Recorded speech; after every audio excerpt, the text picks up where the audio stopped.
Sunset and Gower Gulch. There was a Century Studio that I worked in. The first lead I had was at that studio. Was it a cowboy movie? No, I don't know what it was. Okay. It was called Gasoline Love, I think. Gasoline Love. And you're the one who complained about all those movies with all the firing. Yeah. And your first movie was Gasoline Love. Is that awful? It was Century Studios? Right here. Wow. On the corner. Where Denny's is. Yeah. Isn't that something? Every day I would pick up a girl named Janet Gaynor. She didn't have a car. My mother helped me get an old second-hand car so that I could go to the studio. And I would pick her up and take her with me to work at the Hal Roach studio. And both of us got just little bits and pieces to do in better than extra. It was a little bit better than extra, but it was work, you know. And Janet had friends, I think, at Universal. And I also made friends with a very nice person who was related to the Lemley people.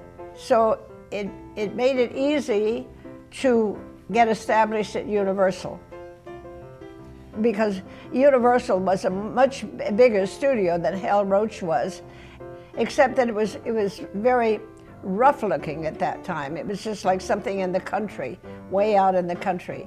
But you'd have to get up very early in the morning to go to work at Universal, because they shot everything outside in the country, and they depended upon daylight for the lighting.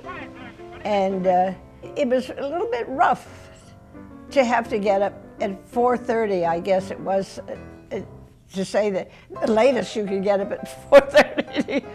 But I remember having to look up at the leading man, who was perhaps still had a little smell of liquor on his breath. That's true.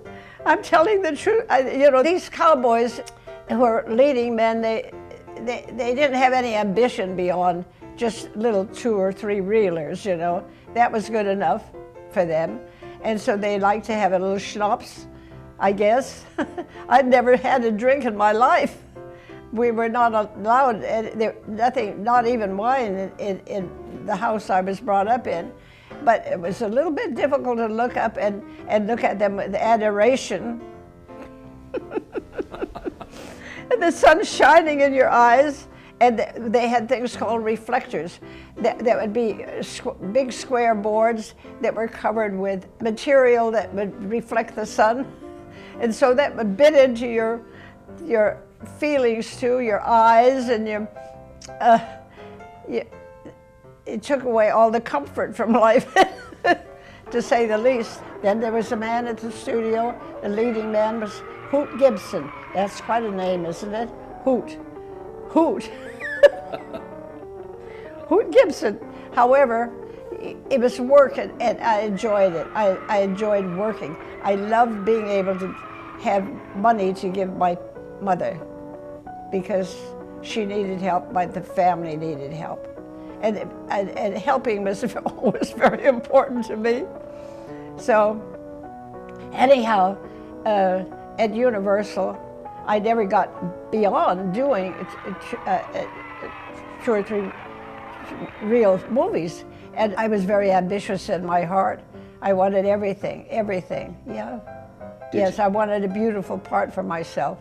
Now, Janet Gaynor left the studio to do a perfectly lovely film called Sunrise with a man from Germany named Murnau. I don't know how this came about for her, but I felt that could happen to her. We shared a dressing room, and I felt that she had left a grim situation, and beautiful things had developed for her, and she was wonderful in that movie. Why couldn't it happen to me?